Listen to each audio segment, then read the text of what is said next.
Here I am, living my library core fantasy.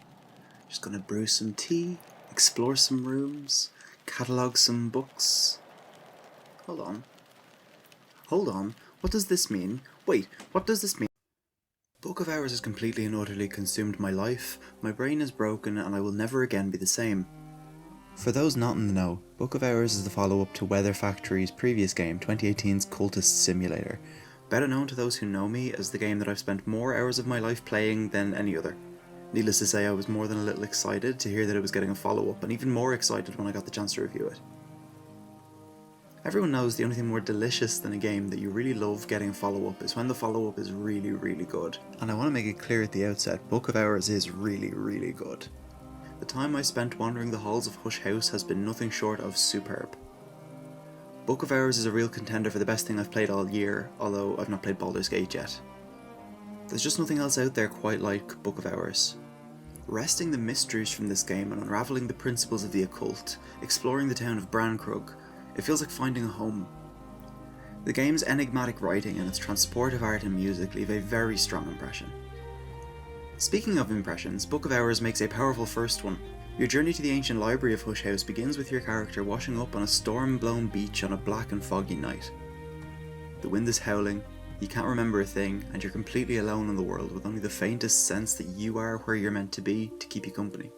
The first item on the agenda is to leaf through the cards that represent the few possessions you've got on you, as well as the elements of your soul that make up your starting stats. Stats in Book of Hours are interesting because they're not static points dumped into a specific trait, but are instead represented by cards that can be used in many scenarios, from crafting to occult rituals to just picking up some odd jobs around town. Picking which element of the soul that you start with also determines your tragic backstory, which is a fun touch and makes your character feel that much more personal right from the outset. Are you running from someone? From something? What is it your character is seeking in Hush House? Your choice of stats also determines who in the local village will shelter you from the rain. Once you dry out and heat up, you can muster some help from the locals to repair the bridge to Hush House, moving your belongings into the cosy gatehouse. From here the game properly opens up and you're free to continue excavating the house, renovating the building, you can wander the moors or start cataloguing the occult library that you've been entrusted with as the librarian. It's at this point in the game that you're going to want to start building up your stats. You'll need all 9 elements of the soul to effectively study your collection of occult books, perform rituals and persuade the townspeople to help you in your endeavours. Each element of the soul, and indeed most of the cards that you'll interact with, have alignments to various occult principles. For example, your Shapt is your smooth talk and charms, and it's aligned with Knock, the principle of unlocking. You can then use that stat to investigate books that might be aligned with the same principle. The elements of the soul never disappear, but they can only be used once a day, so the more of each element you have, the more flexibility you have to take on more tasks, and tasks with different or steeper requirements. Your days become very, very packed very quickly, and there's a real sense of keeping multiple plates spinning as you seek help from the villagers with specific alignments to unlock certain rooms. You might wake up one day and realise that you've got enough Knock to translate a book that's been sitting in your collection for weeks, but you also want to unlock a room that needs a certain amount of Knock. So do you want to use your stat to boost the Knock score of a villager, or do you want to translate your new book? Do you want to do a ritual with your Knock? Maybe you need to summon some sort of occult material. And these are the kind of choices that you'll be grappling with. You know, these are the plates that you're keeping spinning. Where do you want to allocate your skills this day? What season is it? Did you get a weather card with an exceptionally high Knock score, maybe, that you want to contribute to something else? And you're being drip-fed these choices from the get-go, really, with your first choice, of backstory, of starting attributes. It's at this point that we've got to talk about some of the improvements that Book of Hours makes over its predecessor, Cultist Simulator. Book of Hours is to me, a quantum leap forward from the previous game. It keeps the writing and personality that made Cultist Simulator sing as a game, but expands the setting, making the opening hours of each run much more compelling and streamlined, so repeat playthroughs are less of a chore. It also does this cool thing where it pares the distance between you and your character down to the absolute bare minimum. So in Cultist Simulator, the first thing any character would do, regardless of background, was increase their 3 main resources: health, reason and passion. Every playthrough starts this way because it's easy and it's formulaic to increase those stats, and you'd be pretty scuppered without doing so. The downside of that though is that the story you want to tell about your character, their rise to power, is put on hold until you've got, I don't know, enough passion to make a living as a painter, say, or enough reason to get a boring office job. Book of Hours though, on the other hand, encourages a more role-playing oriented approach, pulling you into the world and into the story of your character far more effectively and compellingly. Compellingly, is that a word? I had to start Book of Hours over 5 hours into my first playthrough, as I kind of screwed myself by using an item I shouldn't have. But starting over was a joy, and I was surprised how fresh the experience felt the second time round, even after being so invested in my first run. Increasing your stats and unlocking new elements of the soul is done by deciphering and studying the manuscripts you find as you unlock the wings and vestibules and drawing rooms of Hush House. You then get this great feedback loop of deciphering a manuscript, using the new skill or stat you just unlocked to recruit a villager who can clear a collapsed staircase or secure some rotting ceiling beams, unlocking a new room with more books and new possibilities. The gameplay loop has this wonderful side effect of really making you feel like a librarian, but in a good way. You as a player take a trial and error approach to studying the tomes in your collection, choosing a chair to read from or some wall art to ponder while you pore over a manuscript. The rain patters on the windows and the waves crash against the cliffs below.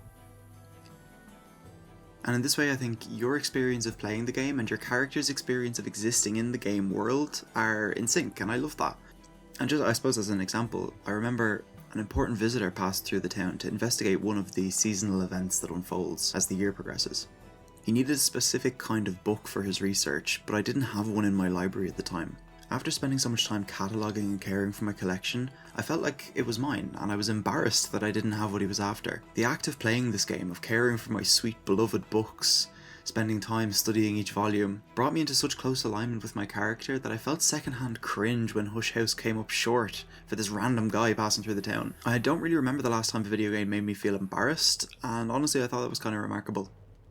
My biggest complaint with the previous game wasn't the kind of grindy opening half hour of each run, it was the relative unmooredness of the setting. The descriptions of the locations were gorgeous and compelling, but it's hard to overstate how much that same excellent writing is enhanced by the audiovisual art in Book of Hours.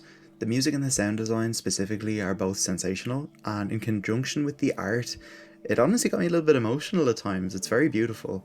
I thought the art was very reminiscent of something like Song of the Sea.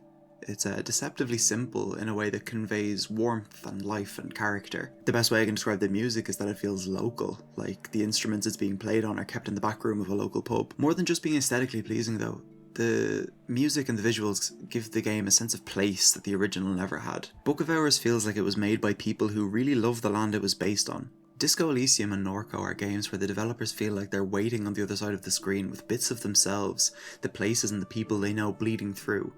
And Book of Hours feels just like that. The sense of place makes the setting just ridiculously compelling in a very quaint way that I really love.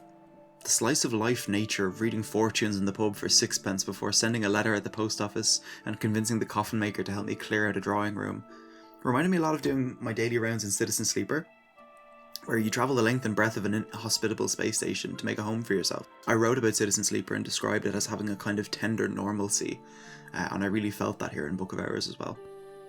I don't really want to get into plot and endings, I guess, for Book of Hours. It's kind of hard to tack down in this game. You'll get seasonal events or seasonal incidents that will crop up. You know, stories of faraway lands and interesting people that you can kind of influence through visitors to the town.